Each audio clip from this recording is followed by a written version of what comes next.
Hello everyone, welcome to Canteen Cup. My name is Scott, and today we're doing some inside work, getting a little canning done.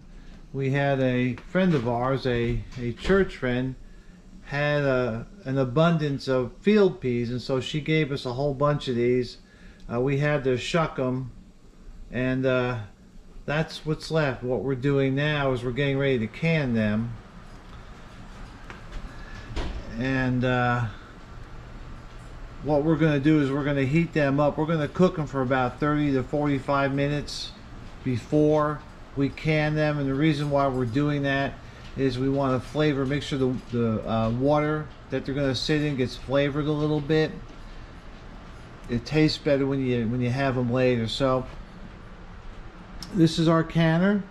We have two canners. This is our big one. We call it Big Mo.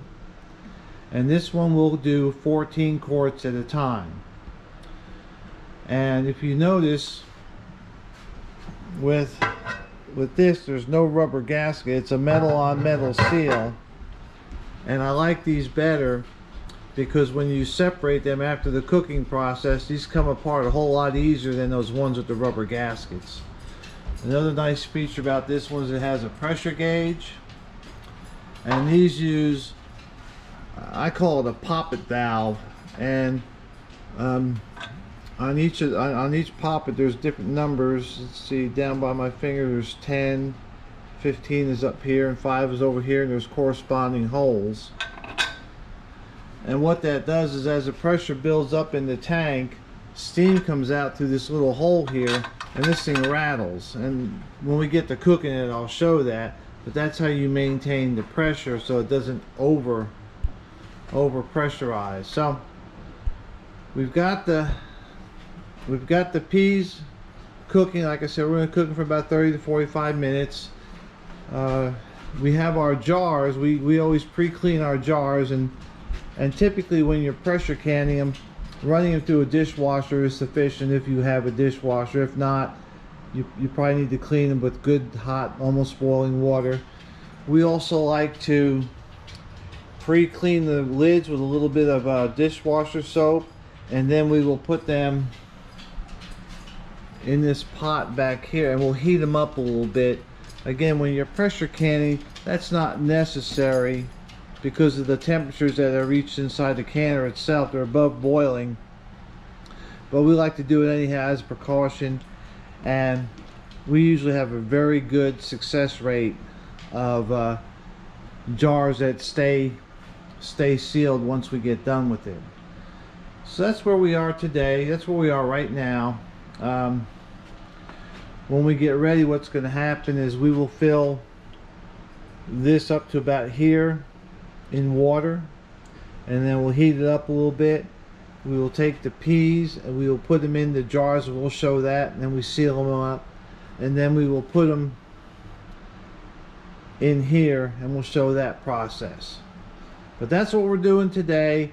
I think I have to look at the charts, but we have to cook these probably for about an hour in the pressure cooker to get them right. I'll get that for you when we get ready to actually do the pressure cooking part of it. So that's what we got going for today. Like I said, we have two of these now. We have one that does 7 quarts. This one does 14. So at any given time, we can do 21 quarts at a time, which when you're canning a lot, sometimes we get chicken breasts. We'll buy 30 or 40 pounds at a time, and we can easily use both pressure cookers at the same time. So that's all I got for today, for right now. I'll come back when we get to the next stage. I don't think you want to sit there and watch this thing do nothing for 45 minutes, so I'll be back. Alright, so we're back. This is my wife Mary. Tell us what we've done since the last time we were on the video. Where did you stop? I stopped when we were cooking the peas. Oh, okay. Well, I got the water to boiling, which took about 20 minutes. And then we've been slow boiling the peas for about 30 minutes. And now we're getting ready to put them in the quart jars and then fill them up within 1 inch up the top with the water that we cooked the peas in. Okay, and why is that important? Leaving the head space is what we're always taught to do. Different recipes call for different headspace at the top, but every recipe I saw said 1 inch, which gives room for the expansion of the... Okay. You're the mathematician. All right. And why is using the water that we cook the peas in important? I think it'll give it extra flavor. I think that's really the reason. Okay. And have we done anything with the pressure cooker? Yes, I went ahead and put 2 to 3 inches of water in the bottom, and I've got it on low because the jars are going to be hot when you put all the peas and the juice in there. So we don't want to be putting hot jars in cold water. So that's why I'm warming that up a little bit. That's right, because the jars might crack if you do that. That's All right. right. We'll just take a quick peek in here. You can see we got a little water, and as we put those jars in, it'll actually fill up quite a bit. And then here's our peas, and as you can see, the water that was cooked in the peas has discolored slightly, got that nice pea brown color, and that does add flavor to the peas. All right, so we're going to go ahead and get the next step ready. Okay, so we got another segment going here. We have moved the peas off the stove onto our island, and this is where we're actually going to do the filling. We have a specific funnel that we use for canning, and what this does is when we put the peas in here, it keeps the jar top clean, and you want that clean because if you get dirt or peas or whatever on that lid and you go to seal it, it won't seal well. So it's very important that this part right here stays as clean as you can get it. Now, what are we going to use to fill it? We're going to use this. This is just a strainer. It's probably used for frying foods, but it's really great for peas because you can go in and then you just get the pure peas, and then you strain the water out. Now, like I said earlier, we are going to put water in, but we want to put the peas in first, and then we'll come back like with a coffee cup or a measuring cup, and we'll fill the space between the peas with the water because we want to keep that water. Some of the other tools that we use in canning, all this is a lid picker upper. It's got a little magnet on the end, and you dip it in the hot water to get your lids, and then you just pop it right on top of the jar and then screw it down. This is a great little multi-purpose tool. It does two things. One is, after you fill the jars, you want to take this end and shove it down. I'll show you here. Shove it down in the jar. What that does, it helps break out the air bubbles. You want the least amount of air possible in these jars when you're filling them. And then this other end is a way for you to measure if you've got enough space left. Like Mary said, you want to have about 1 inch. And then the last thing is a jar gripper. And really what this is used for is putting the jars in and taking them out of the pressure cooker. Going in because it gets kind of tight in there, but coming out, these jars are very hot. You can't grab them with your hands. And this is one thing you don't want to scrimp on. Get a good one.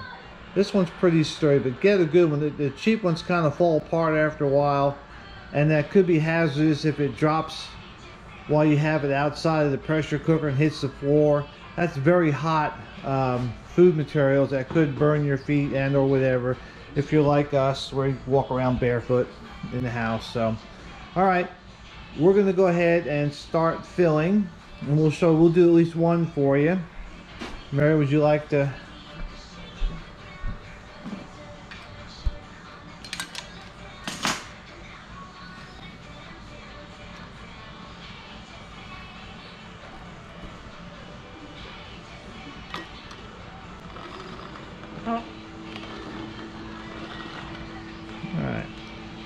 Also too, if you look in the bottom of our jars, you'll see some white stuff. We put a half a teaspoon of salt in each jar. That just kind of adds flavor. Because that tells me I should not be filling up my little strain over here as much as I was. This isn't a perfect science here.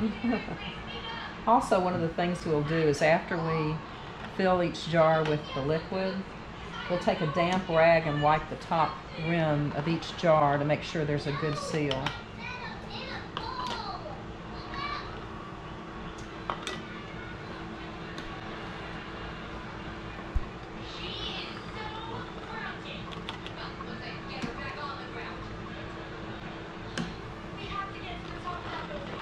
Alright, and we'll come back after the rest of these are filled.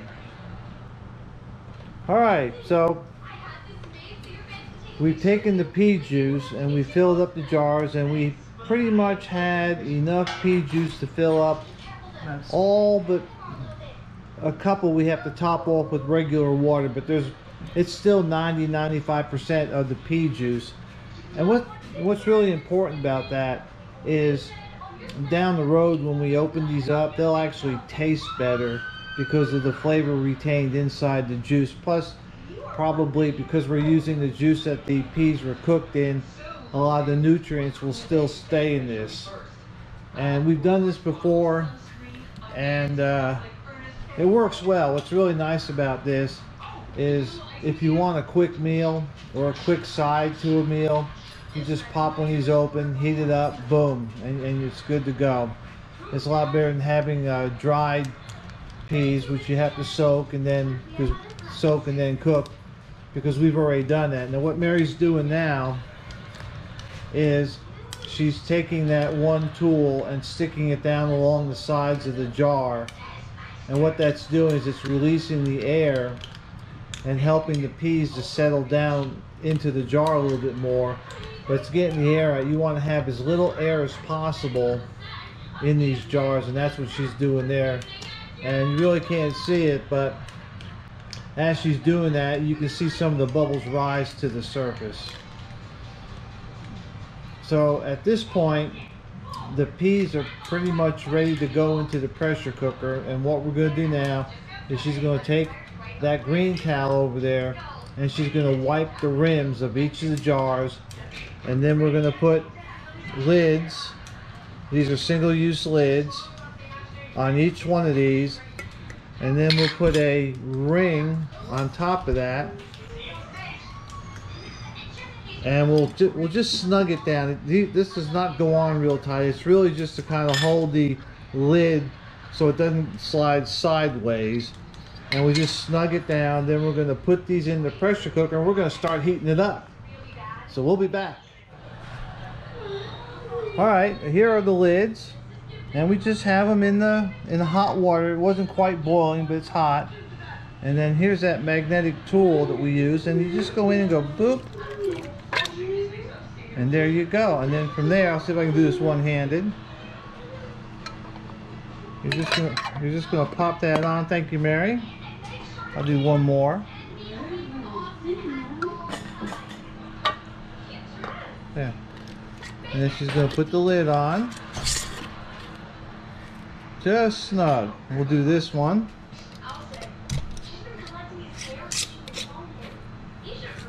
Alright, and we'll do the rest of these, and we'll come back, and the next step after this will be to put them in the pressure cooker and lock her down.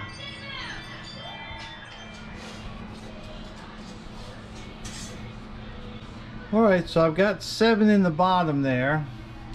And I forgot to show you, but there's one of these plates on the bottom. That way the jars don't sit on the bottom of the pressure cooker. It gives them a little space. And what I'm going to do now is set this on top of these. I got the head upside down. The lip goes up, and then that goes like that. And then we have 5 left, and they'll go on this row here. Alright, so we only had 4 left. I miscounted. And as you can see, it comes right up to about the lip, which is good. This is designed to hold 14 quarts total. And as you can see, there's more down there. The water, you can't really see it, but the water right now is right up to the bottom, or the top of the bottom row of jars. Okay. Yeah, I'll get that. All right, now putting this on, you'll see right here there's a notch, and then on the lid there's an arrow. You have to match that up. There we are. Now at this point there's little hooks that help slide it over. And then what's important at this stage of the game is, see this little gap right here? This has to be fairly equal all the way around. And what I usually do is I cross tighten these. I'll go this way, I'll go this way, then I'll go this way, then I'll go this way till they all get tightened. And I'm gonna go ahead and do that now, since I need 2 hands. And I'll just give this over to my wife and she can hold it. Alright, so if that screen goes black, just touch it. And so really what I'm doing is I'm just kind of getting everything kind of snug.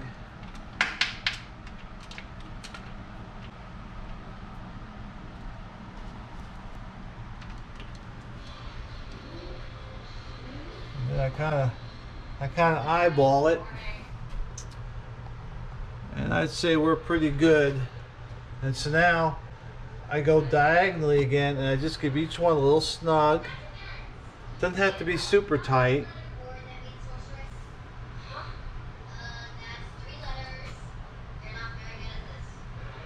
Alright. And I try to make them all about equal. Alright, let me take this back. And just to let you know, this is made by All American.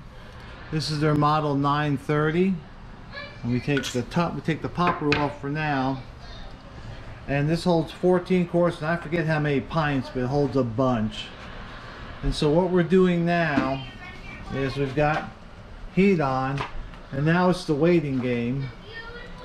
As you can see, our little poppet valve is off, and it's supposed to be like that, because what we're going to do now is we're going to heat this up, and we're going to watch this little nozzle right here that the poppet valve goes on top.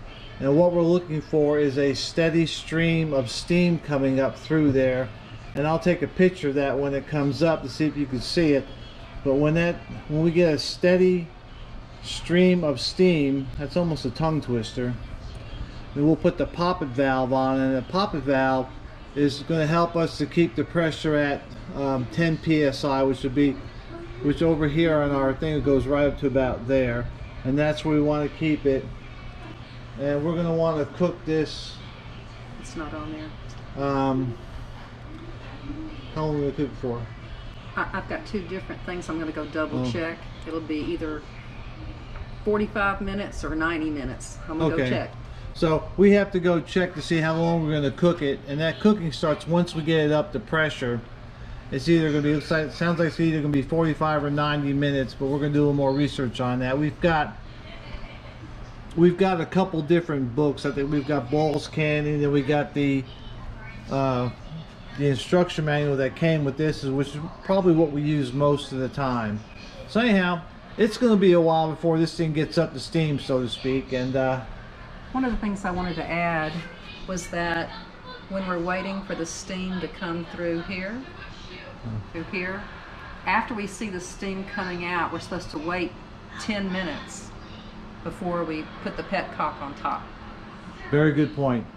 All right, well, we'll come back once we get to that point.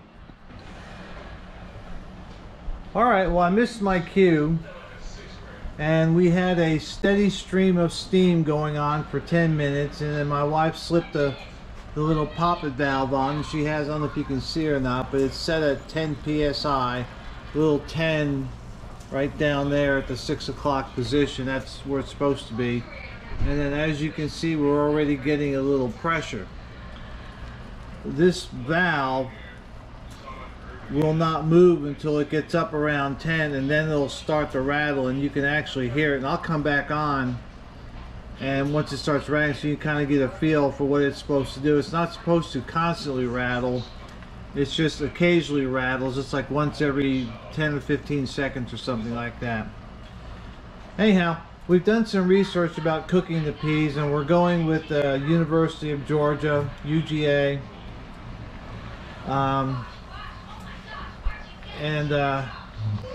We're going to cook the peas for 50 minutes, and that's 50 minutes after this starts rattling. So we have a little ways to go before we set the timer yet. But it's 50 minutes at 10 psi, and then what'll happen is at 50 minutes we turn the heat off, and then we let this cool down, and we don't take the poppet off until it cools down. But we'll show more about that. So I'll come back on once it starts rattling around so you can kind of hear and see what that looks like.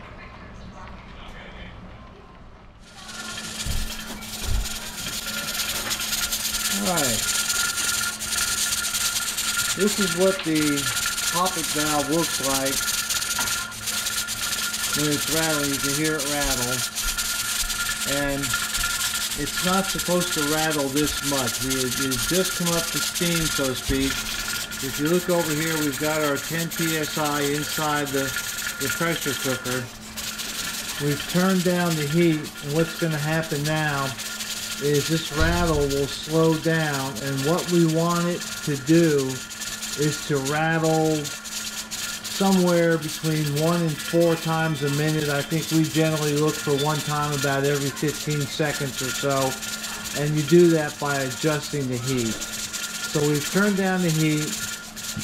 We're going to wait for it to, and then we'll wait for it to slow down, and then we'll adjust it little by little till we get that excuse me, once every 15 seconds. Now, since we have since it started rattling, we have set our timer for 50 minutes. So 50 minutes from now, we're going to turn this off.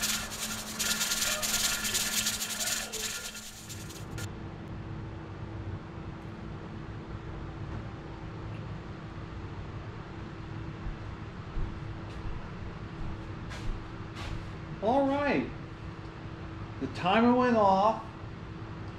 I turned off the heat, and then we had to let this cool down. If you notice, the popper's not popping anymore, and our pressure gauge is back down to 0. Now, this is still quite hot, but it's not boiling, and the pressure's down to 0. Two things you don't want to do. One is you don't want to take the poppet valve off while there's still pressure inside the pressure cooker. And the one reason for that is if you do that, it's kind of like punching a hole in an airplane skin when it's up at altitude. You do a rapid decompression, and while it's not dangerous to you, it's not going to explode. What could happen, what probably will happen, is that the lids or the jars inside the pressure cooker will lose their seal. And it's that vacuum seal that they have that keeps the food safe or preserved. That's what it's, the vacuum. And so if you pop this off too quick, those things, they lose their vacuum, they lose their seal because it decompresses, and then you know either you're going to throw them away or refrigerate them or eat them right now. So you've kind of negated all the work you just did to get this far. So what I'm going to do now is the next step, which is I'm going to take the poppet valve off. I'm going to go ahead and loosen all these and take the lid off, and then I'm going to start taking the jars out and putting them on the rack.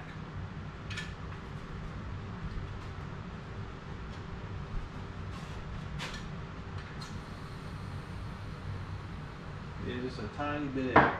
Yeah, nothing there. All right.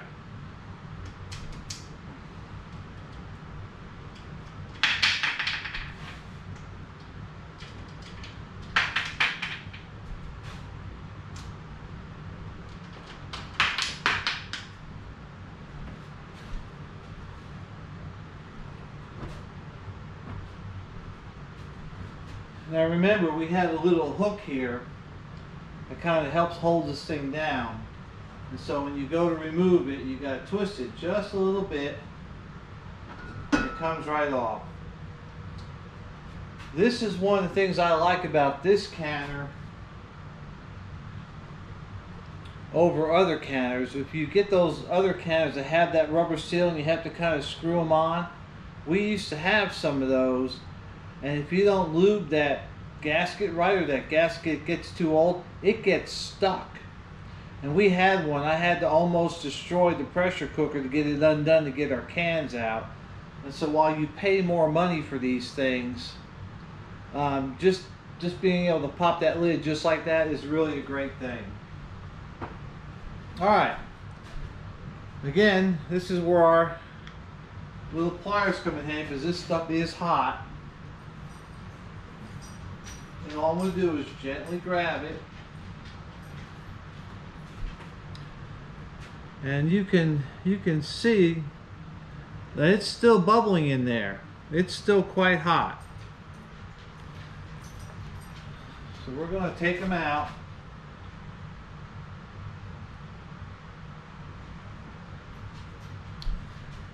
We don't jostle them too much.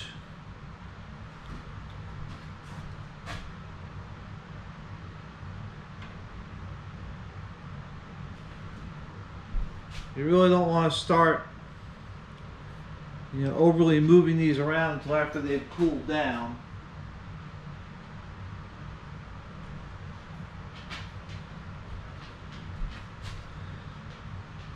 And the reason being is that vacuum hasn't quite. If you listen, you'll hear those guys pop as they cool down. You want to hear that noise.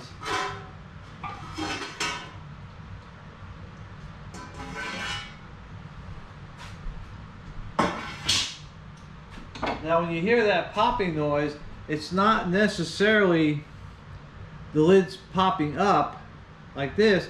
They're popping down. They're forming that vacuum as they cool. Okay, because heat expands, cold contracts.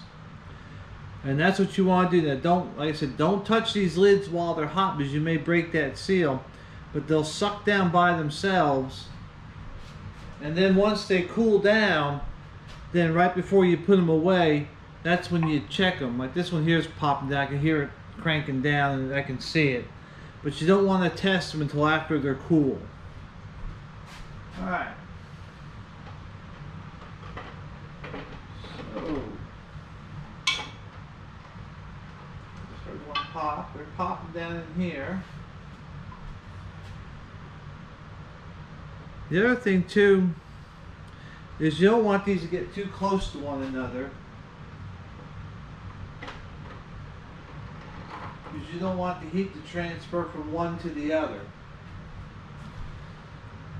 So you want to keep a little distance. Now I hear them pop. I don't know if you can hear them or not, but they're starting to pop already inside the ones inside here.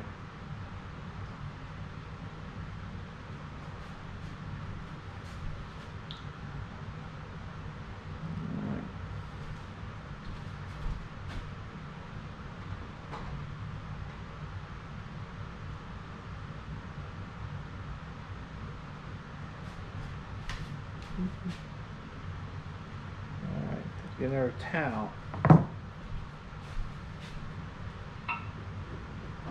Alright, hear them popping, that's a good sound.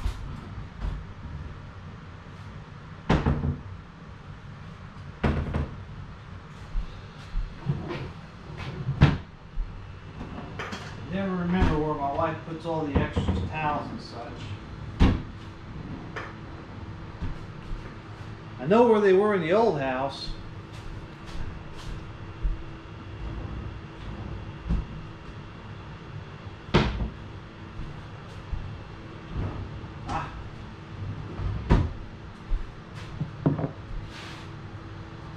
The other thing you want to do with these is you don't want to put them right on top of the countertop, because the countertop is much cooler than the jars, and it may cause them to crack, or it may cause them to lose their seal. So you want to kind of put a towel down to insulate.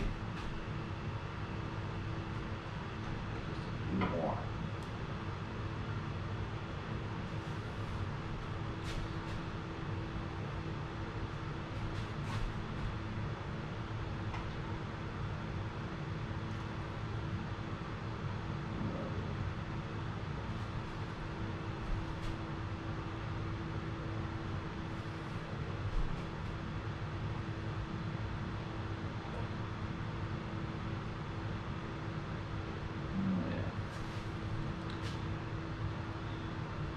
All right, there they are. We managed to get 11 quarts out of that, which is a pretty good haul. So we got them out, and you can see some of them have some, you know, we'll say dirty water, but that's just, you know, pea juice water, and that's because when these were cooking, you know, some of the fluid did kind of seep out. So what we're going to do is we're going to let these cool. We're going to let the lids suck down. That's what we want them. You know, these, you can hear it, they'll pop, but you want them to suck down. And then once they're cool, then we're going to come back with a damp cloth. We're going to wipe them off. We'll put the date and what they are on them, and then we'll remove the rings, because once these are sucked down, it just about takes a bottle opener to get them back off again. Really, these rings are good for when you're cooking them, so that the lids don't shift around while they're cooking. But once we're done, we'll take these rings off and we'll store them and reuse the rings. You can't reuse the lids, at least not the ones we use, but you can reuse the rings. Of course, you can reuse the jars. So that's really kind of it. Video's going a little longer than what I like for video, but that's okay, because this is kind of important for people wanting to can. But here you have it.